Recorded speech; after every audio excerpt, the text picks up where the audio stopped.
Welcome to one of the most listened to music news podcasts in the world, SGNP, with your host, Darien Southerland. Join us as we talk with industry leaders, artists, and entertainers about their faith, family, and careers. This is information you will not find anywhere else on radio, web, or in a magazine, but only firsthand on SGNP.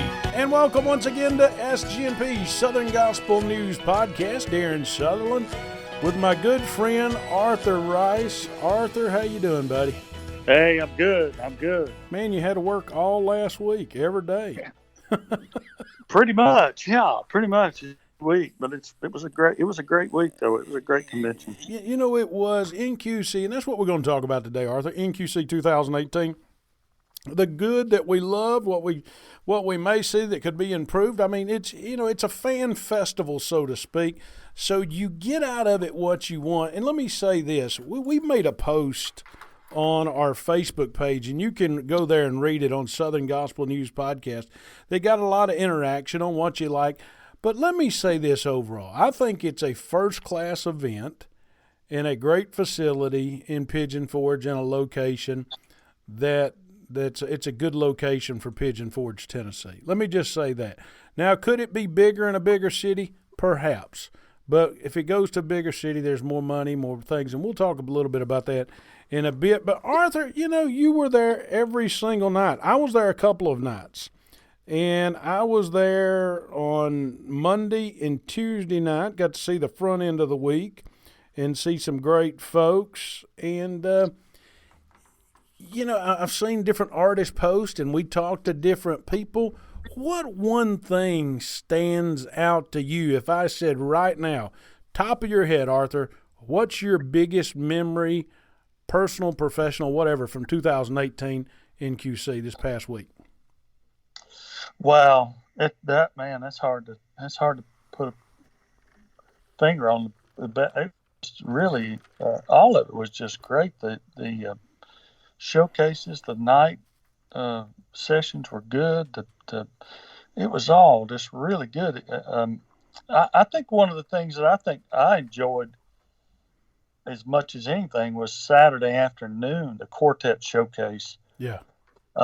It was great. I mean, it was just every quartet that was on it just stepped up and just killed it. And I had the best seat in the house on stage because I love quartet music, and I love the singing. I love the harmonies, and it was just really good. I think that's probably one of the best things that happened all week long. Let me ask you this right here, and this is going to be kind of a funny question. And I'm gonna translate it to 1970s, early 1980s church softball. Okay, you know what I'm talking about? Back in the day when every church had a softball team, you know what I'm talking about? Yeah. Everybody gathered at home plate and love each other before the game. You know what I'm saying? Yeah. But then when the game started, it was game on. We're gonna win this thing, and we're gonna show out. I know you guys all love each other. Tribute, Triumphant, Kingdom Heirs, Legacy 5, the Lefevres, Mark Trammell, all you quartets love each other. The Kingsmen, Gold City, the Blackwoods, whoever, you love each other. But is there still that sense of competition in a way that, hey, we're going to get up there, we're going to harmonize it just right, we're going to hit our highs, we're going to hit our lows, we're going to hit our mixes, and we're going to tear this thing up? Is there a sense of that amongst you guys in friendly competition? I'm not saying one ministry is better than another because we know that's not true. I'm just saying, is there a thing that you want to show your peers that you're the best that there is and why you're the best that there is?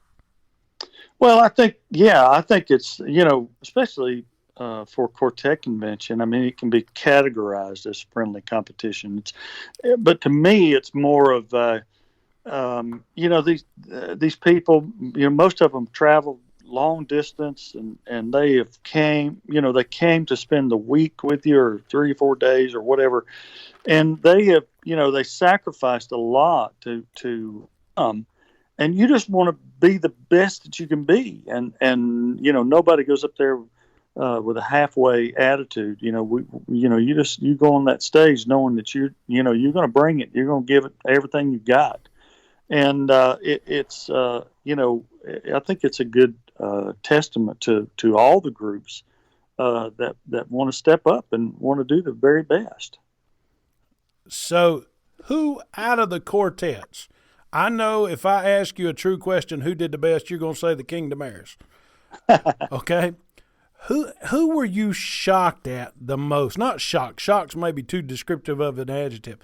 But what, during that quartet spiel there, who just blew you away and you said, man, they're on point right now? And this is not taken away from anybody else, because let me remind everybody this. Arthur Rice is everybody's friend, okay? And let me start it off on who I was shocked with, okay? Yeah. And I'm not saying this because he's a dear friend of the show. I'm saying this because this is probably the first time I really sat back and heard the man sing. But Matt Fouch of Fouch on the Couch may be one of the most underrated bass singers. And I can't really say underrated because he's in the top 5 of the Singing News Fan Awards.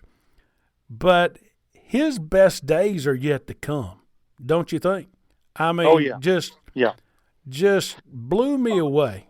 I'll tell you what Matt is doing, and what he has done over the past several years is he's transformed from just a great bass singer to a great singer.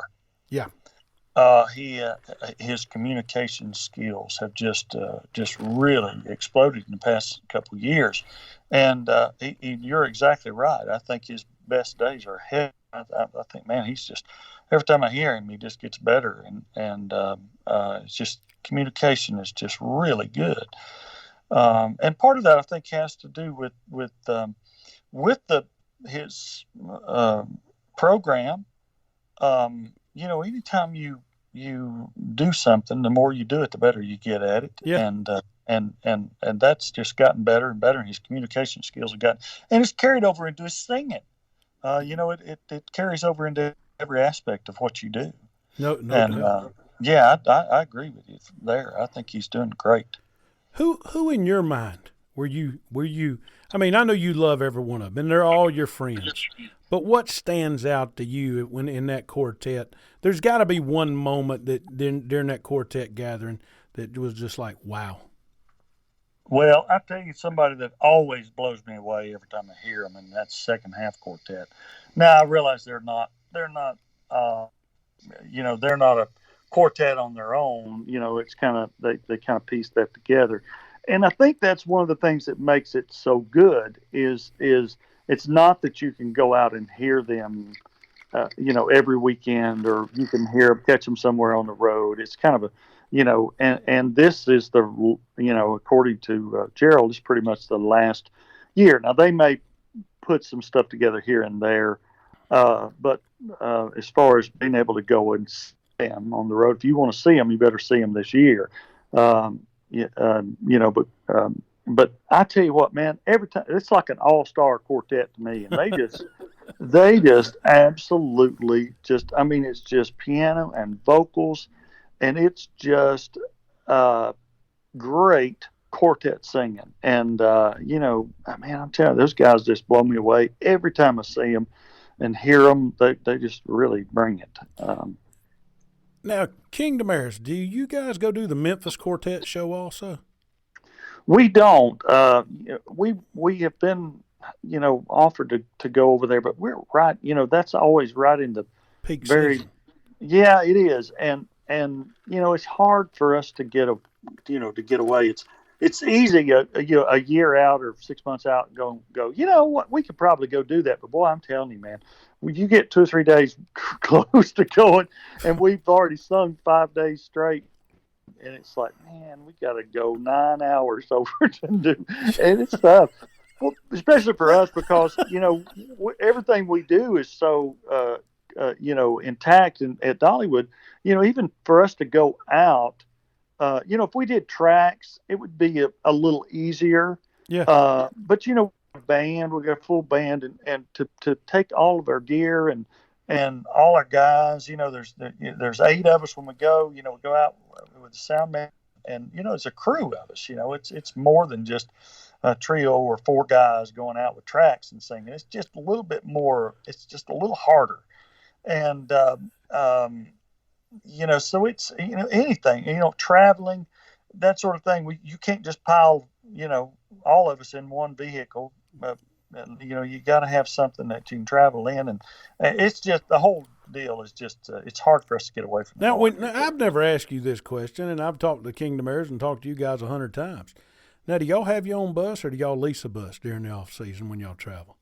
We just leased one during the off season. We had one for years, right? And back when we were actually traveling more, when the park was only open about 6 months, we did travel for about 4 months, and so it was economical for us to kind of keep one. Of course, most of the time we spent the whole time getting it fixed. Vehicle, if it sits, that's the worst thing in the world for them to do is sit, because things go wrong and things go bad, and then you end up spending 3 or 4 months fixing it. And by the time you get it fixed, it's time to come off the road. But and then when the park started opening earlier and later in the year, it really wasn't economical for us, so we got rid of that. And so it's just easier for us to just lease one, because now we're only out about 6 or 7 weeks during this time, and y'all get y'all a bus driver, y'all get y'all a bus, and if it tears down, they got to bring a new one out there to get you. Hey, let's let's take a quick break. We'll be right back, and we'll talk more about what happened at NQC 2018 that we liked, what's going to happen in the future with gospel music and our mindset based on what we've seen in 2018.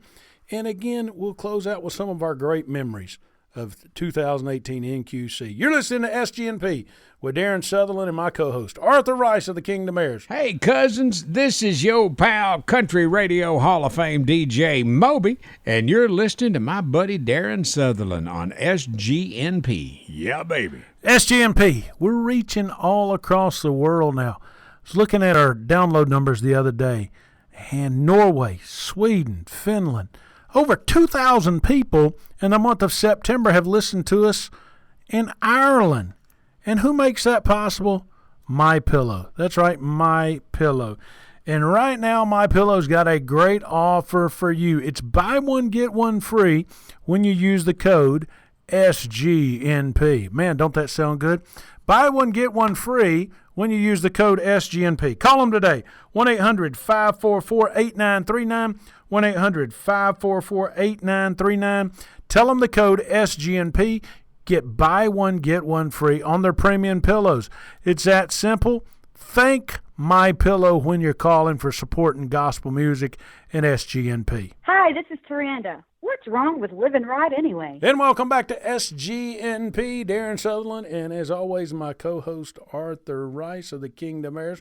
We're talking about NQC 2018. Arthur, we were talking about quartets, and there's a lot of debate about the quartet convention. Really doesn't have a lot of quartets anymore. It's trios, it's mixed groups, it's soloists. There was a time in the not-so-distant past when soloists never hit the main stage at NQC. Now, you lived through that, did you not? Oh, yeah.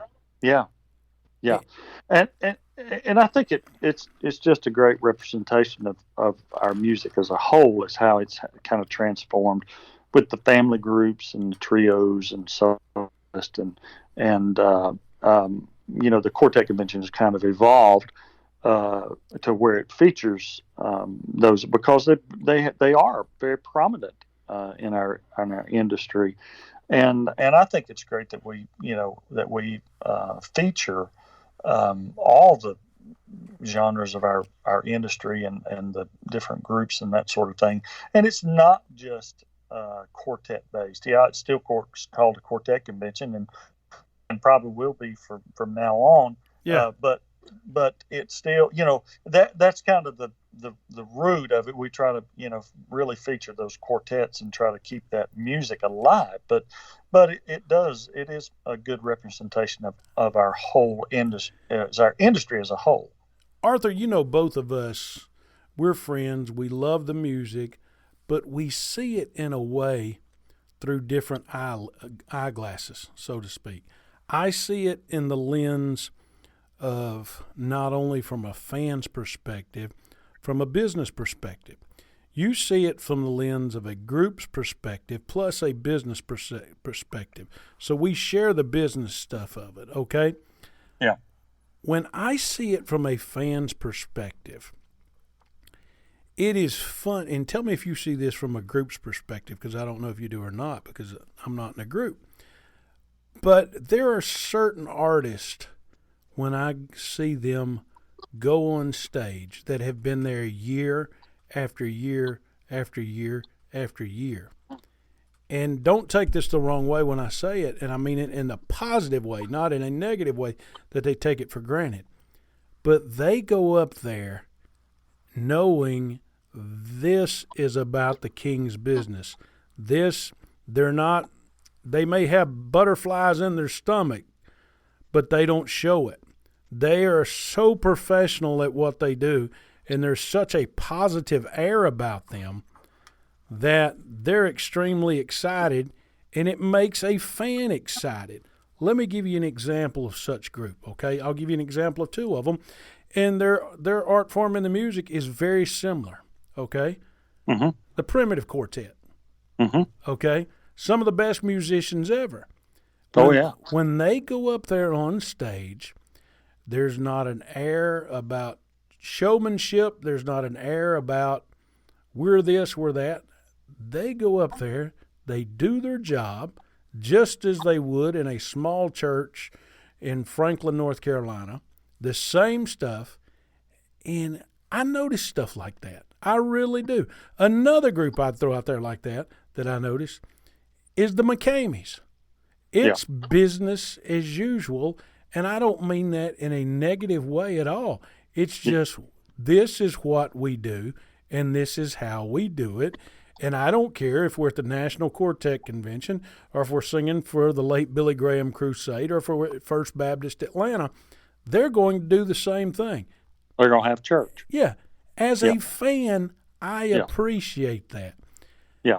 Without naming names, have you ever seen artists, in a way, change their program or their profile based on the location that they're at or anything of that nature? And I'm not trying to back you in a corner and get you to name anybody, because goodness knows I wouldn't. And I say this more for the younger groups coming up to learn from. But have you ever noticed that in your years of singing? Well, it's kind of like Paul talks about in Philippians 3. It talks about we're supposed to be confident in the Lord Jesus Christ and our work for him. It's not a cockiness. It's just confidence that we're doing what the Lord called us to do. Right. And that's, that's exactly what they do. Now, I have seen groups that kind of change what they do depending on, where they're at and that situation. And I think that's a lot of times we get that kind of a little bit being at the park. A lot of people think, well, we just kind of sugarcoat our message because of the fact that we're in a secular environment, but we don't. I mean, we go in there with the confidence that the Lord had put us there to be a light in a dark world, and that's what we're supposed to do. Yes, we do know, that a lot of people come, they want to be entertained. We want to entertain them, but we also want to make sure that the message goes across. And I think that's the most important thing is our message. It's what makes the difference in our music. We can love the music for the music, but we got to love the message most. Is Southern gospel music now, does it have more genres in it than ever before? And what I mean by genres is different styles. And since when you were coming along, when you were first coming along, everybody was very, very close in the way they sang the music. There was a few out there, i.e. the Lewis family, i.e. the Chuckwagon gang, who was a little different.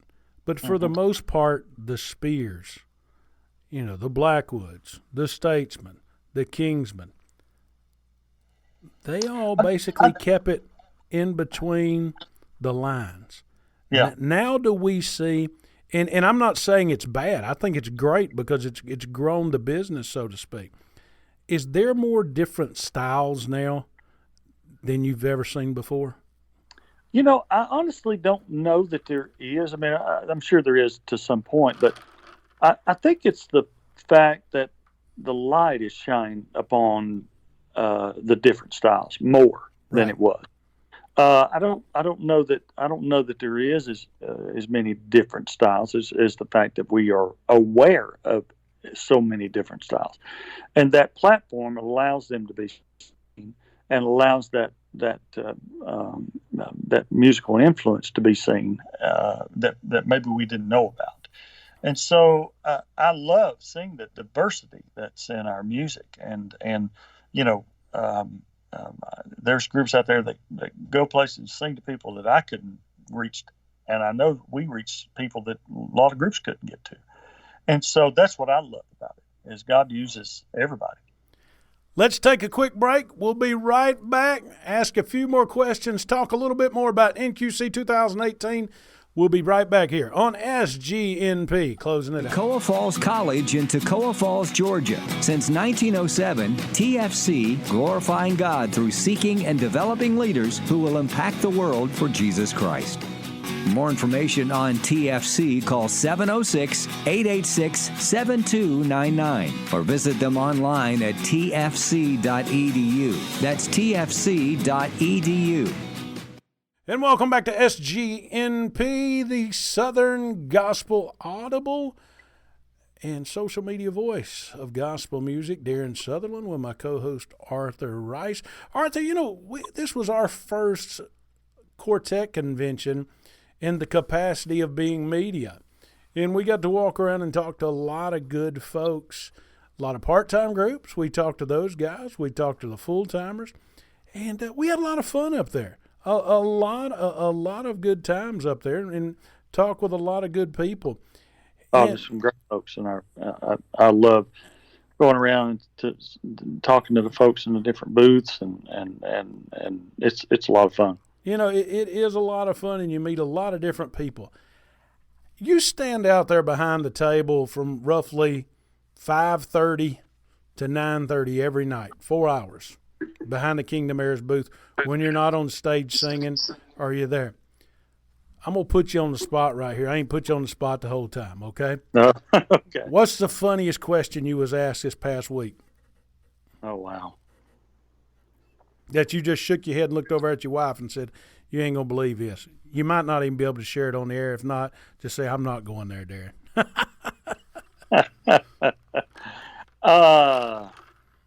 Wow. No, that does put me on the spot because I don't know. I was trying to think if there was anything that really that people are just funny. Anyways, I love talking to people because you never know what they're going to ask or what they're going to say.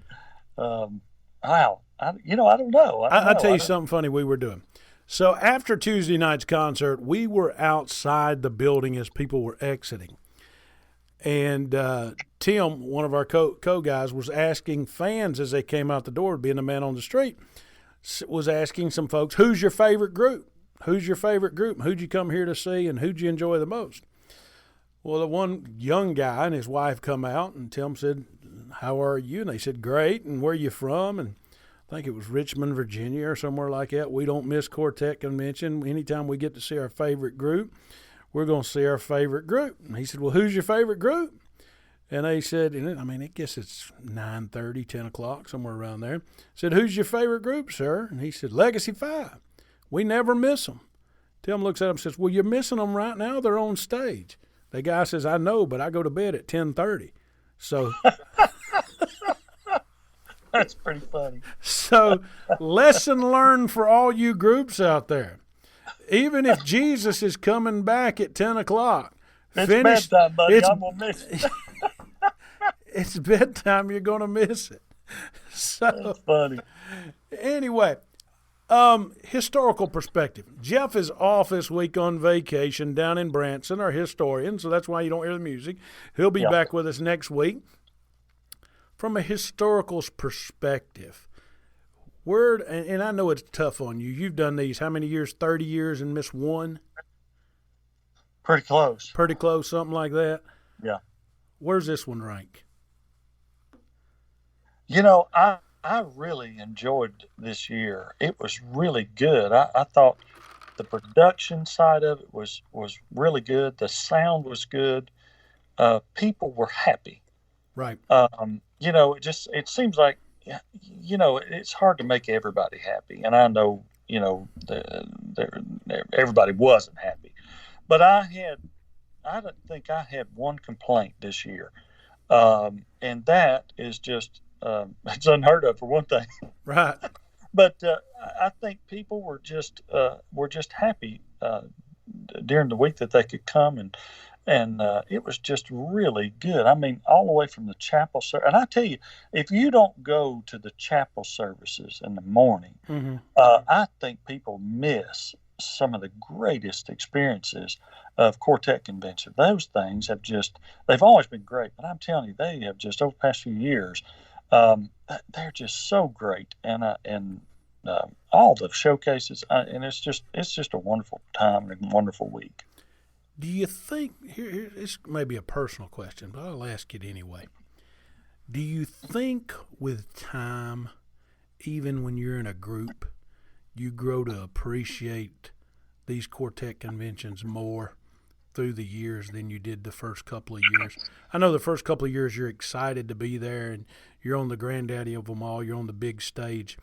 But now 30 years into it, are you looking at it like every time you get to do one, like this is special and it gets sweeter as time goes past?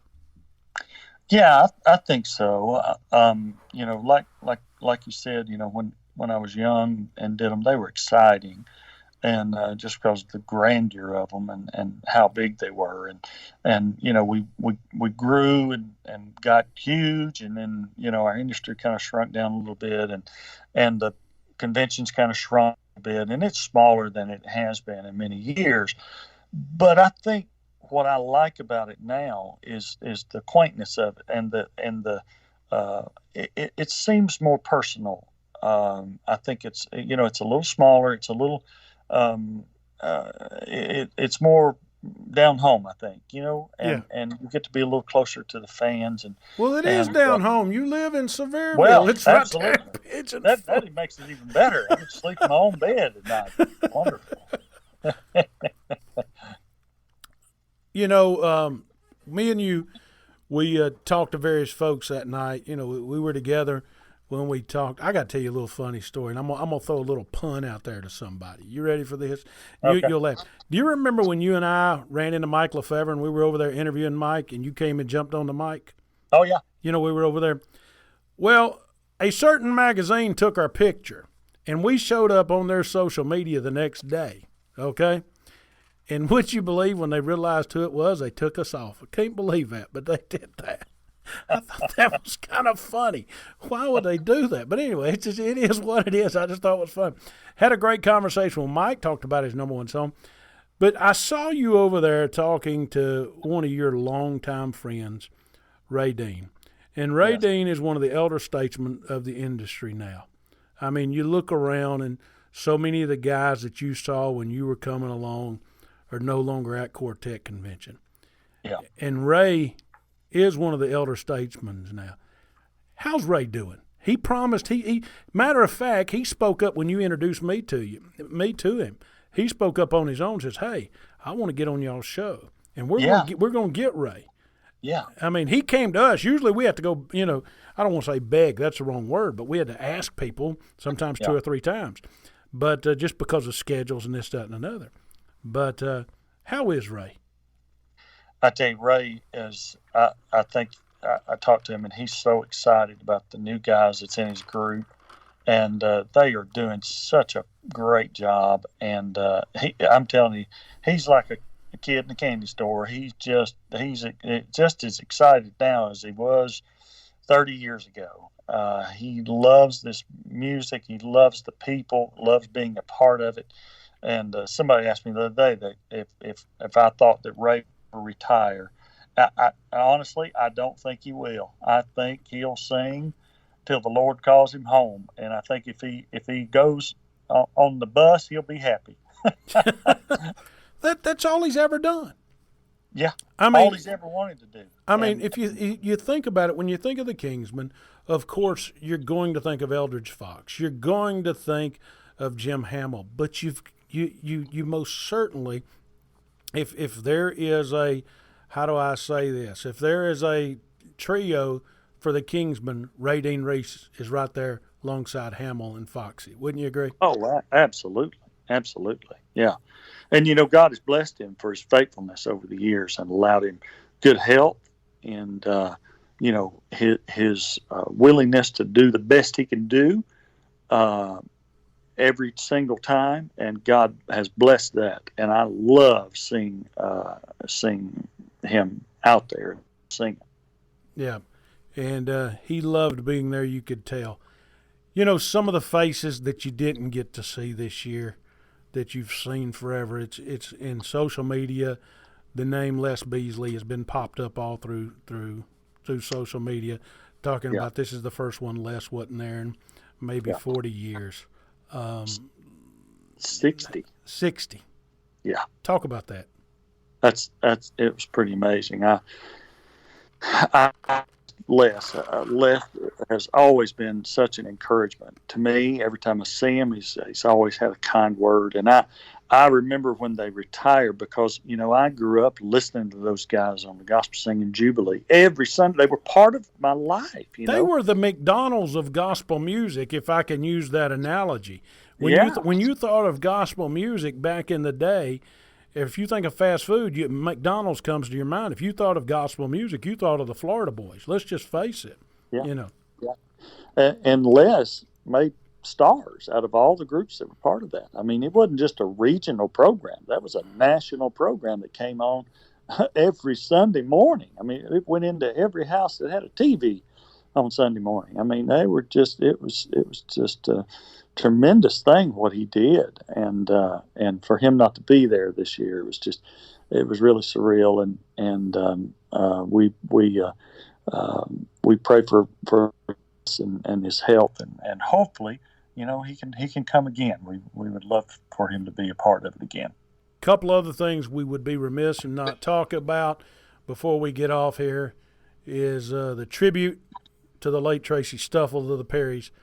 One of my most encouraging moments and one of my great times was talking to Randy Perry. When I first started listening to gospel music, I tell you what, I was 16, 17 years old, and it was about the time God's little people were hitting it big. So I don't want to say hitting it big because that's the wrong analogy to use, but their popularity was just about to soar.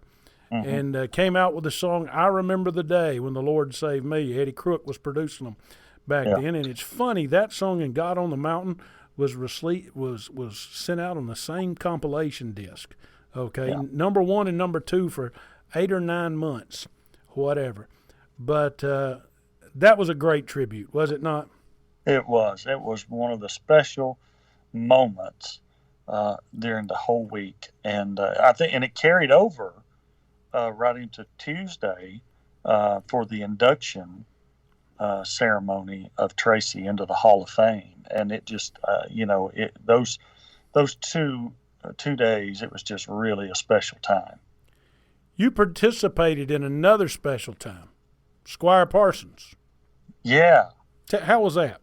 Oh man, that was it was just great. I was just stood up there with the guys I'd sung with and guys that had been part of Squire, and just the legacy that Squire left and has had over the years, and just all the people that that he was a launching pad for so many to be in the business, and even if they're not, several several of those guys that have gone on, maybe not to be in our industry, but several of them are pastors.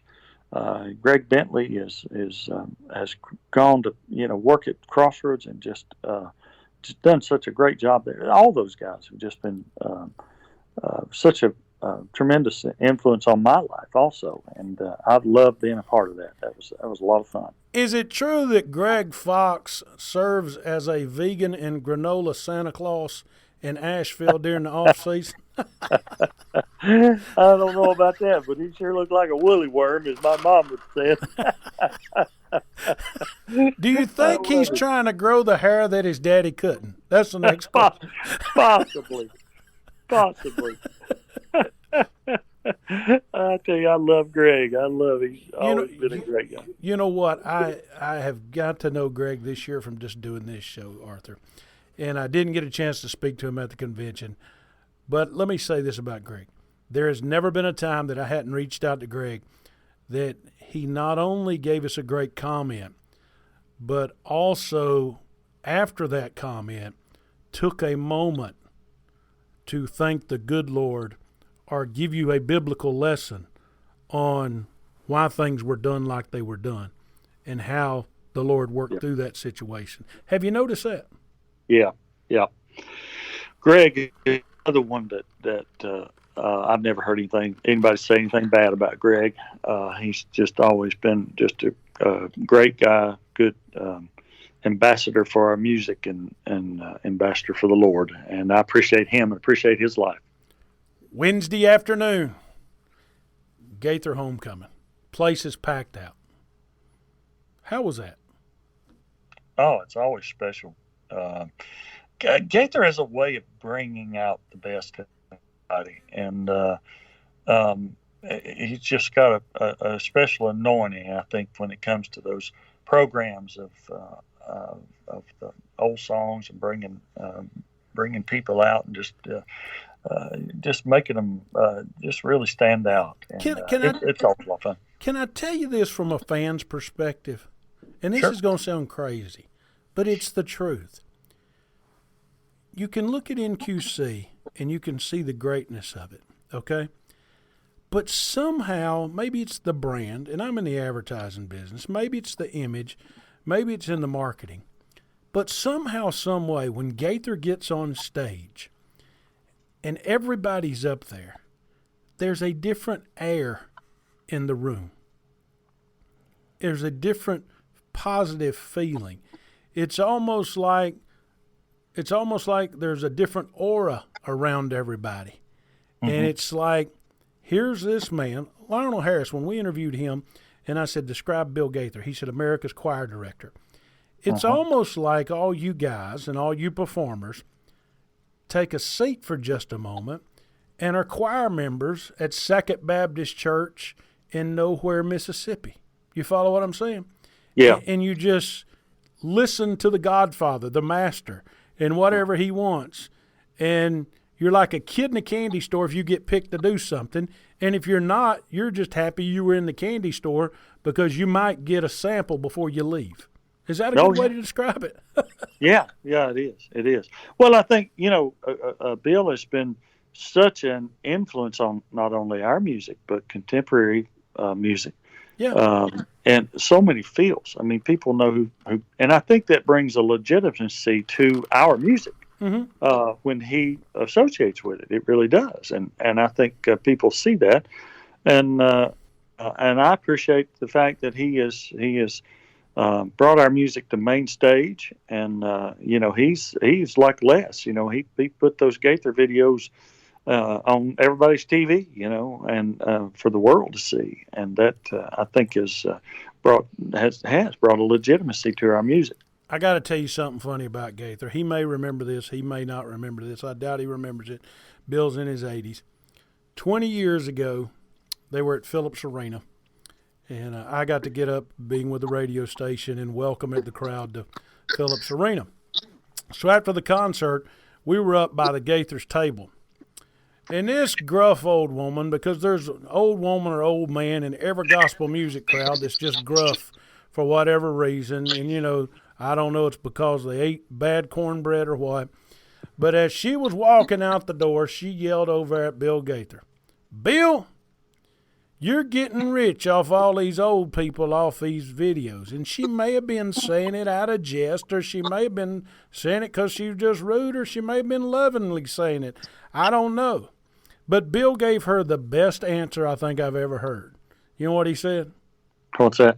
"Ma'am, I was rich before I ever cut the first video. The Lord's blessed me. Thank you for your comment." That's a great answer. What else you supposed to say? I mean, I thought that's perfect. But you know what? Bill reminds me of this when I see Bill this. He puts others first and himself last. He's never claimed to be the best singer. You know what I'm saying? Yeah. And he's always pushing others to be first. Yeah. And what a quality. Well, what he has done is he provides a platform for other artists to excel themselves, and that's what he does. He puts, like you said, he puts others first, and that has that's always a great character aspect of somebody. Bridges the gap. Yep. Bridges the gap. Yep. Who's going to be some of our people to take their places, Arthur? Who's going to take? I mean, we'll never replace George and Glenn. We'll never replace Hamill or Foxy. We'll never replace people like the Spears or the Spencers. But who are some of the folks, including yourself? And I'm going to throw you in that category because Arthur Rice is one that's going to carry the torch. But who's some other folks we can look to carry the torch through NQC and other events for the next 10, 15, 20 years? Who should people... Well, I think for sure Gerald Wolfe has done a tremendous job at doing that, and he is doing a great with bringing back with the hymn sing. Mm-hmm. Boy, that has just been a tremendous thing for our music and bringing that, kind of bringing that back into focus, and I love that, and I think Gerald for one is one that's going to. And I'll tell you somebody else who I think it's going to be great at bringing our music on the platform is Jim Brady. Yeah, Jim loves this music. He has a heart for it. Has a heart for, and he's got a tremendous group and tremendous tree. I mean, buddy, they can sing, and they go into different platforms that a lot of groups can't, but they take our music with them and they expand our industry. No doubt. I tell you somebody who I think has that very similar Gaither effect, okay, is Jason Crabb. And what I mean by that is Jason can not only identify with the Southern gospel folks for which his roots were started in, he can identify with the country folks because he knows so many of them because he sings on the Grand Ole Opry 3 to 4 times a year. Personal friends with Blake Shelton, personal friends with, open for Trace Atkins. How many gospel stars this day and time?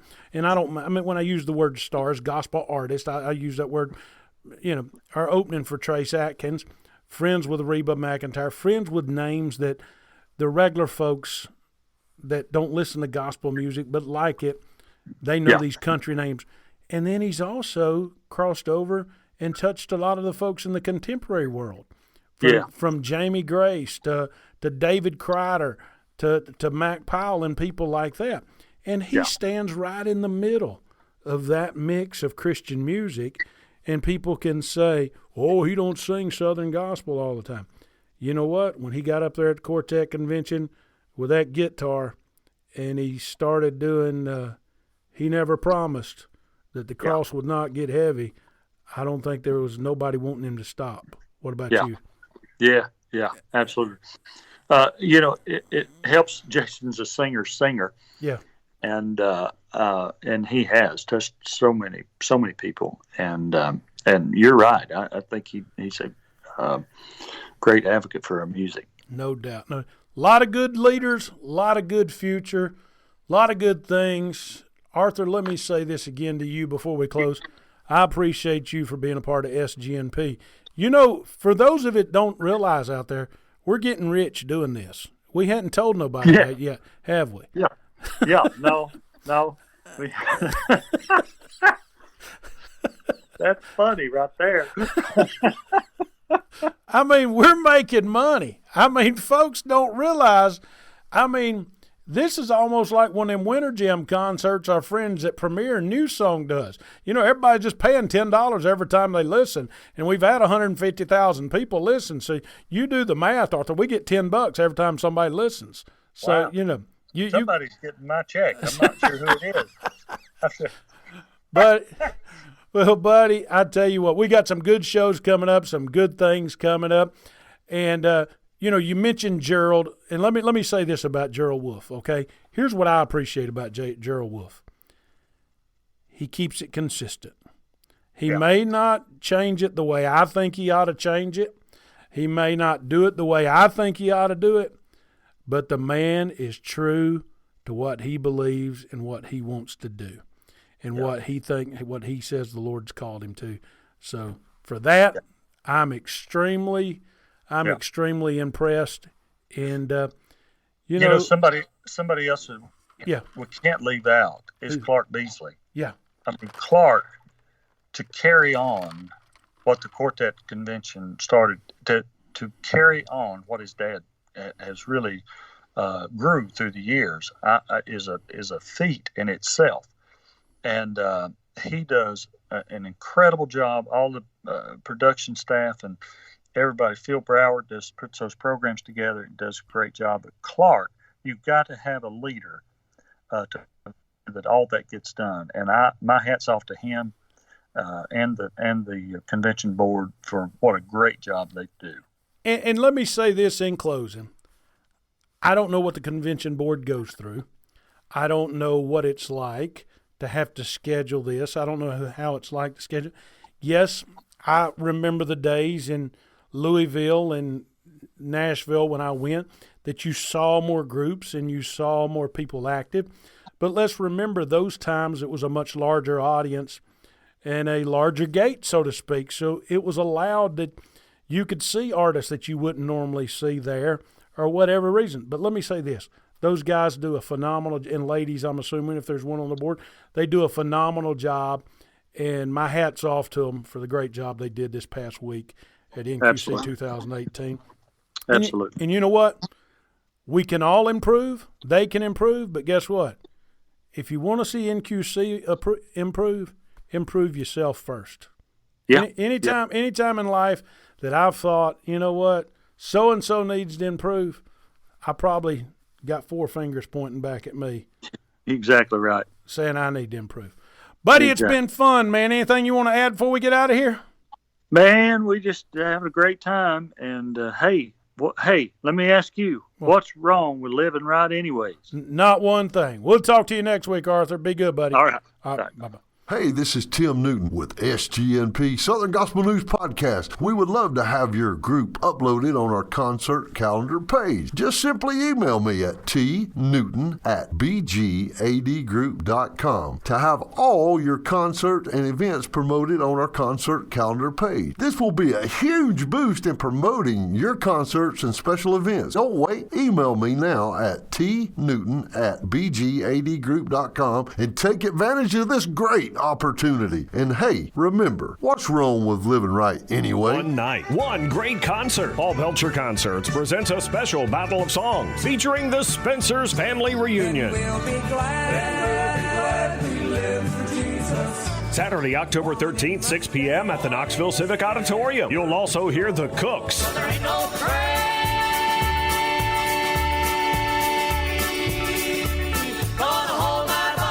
The Primitive Quartet. I have a place I can tell you about. And the Kaufmans. concert music from Knoxville's own Southern Gospel Quartet. Tickets on sale now. Call 800-745-3000 or at the Civic Auditorium box office. A Paul Belcher Battle of Songs exclusive with the Spencers, the Cooks, the Primitive Quartet, and the Kaufmans. Saturday, October 13th, 6 p.m. at the Knoxville Civic Auditorium. Get more details now at paulbelcherconcerts.com. Paul Belcher Concerts Battle of Songs returns to the Memorial Auditorium in Chattanooga, Tennessee. Saturday, November 10th, 6:30 p.m. with the Hoppers. Well, it's shouting time in heaven. A sinner what's lost is found. It's shouting time in heaven. The Triumphant Quartet. Saved by grace. I've been saved by grace. The Guardians. Somebody pray.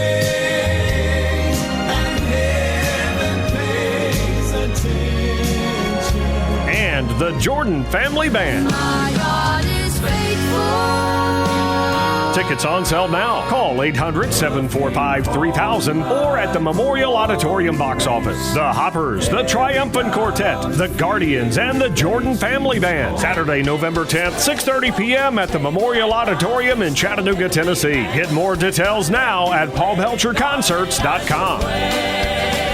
SGNP is excited you chose to listen today.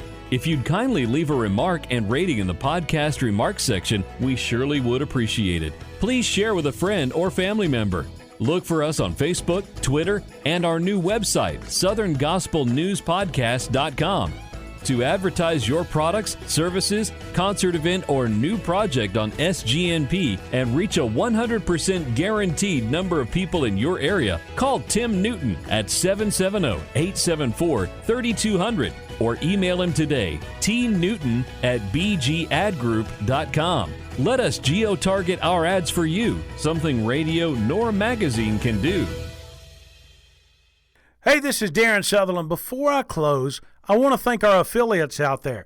WLJA in North Georgia, KWFC in Springdale, Arkansas. The new one, The Andrew Burnett Show, heard all across the country, and online, TheLightAtlanta.com, playing Southern gospel music online. We're adding affiliates every day. We're partnering with Ken and the folks over there at Gospel Music TV real soon. So we look forward to that partnership.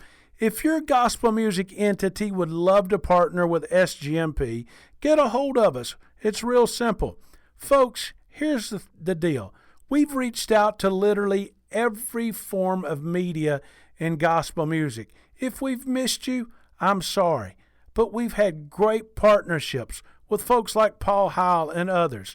If you haven't heard someone on the air, it's not because we hadn't reached out. We hope everyone is successful, no matter if they're a radio station, a magazine, a website, a group, whomever it is.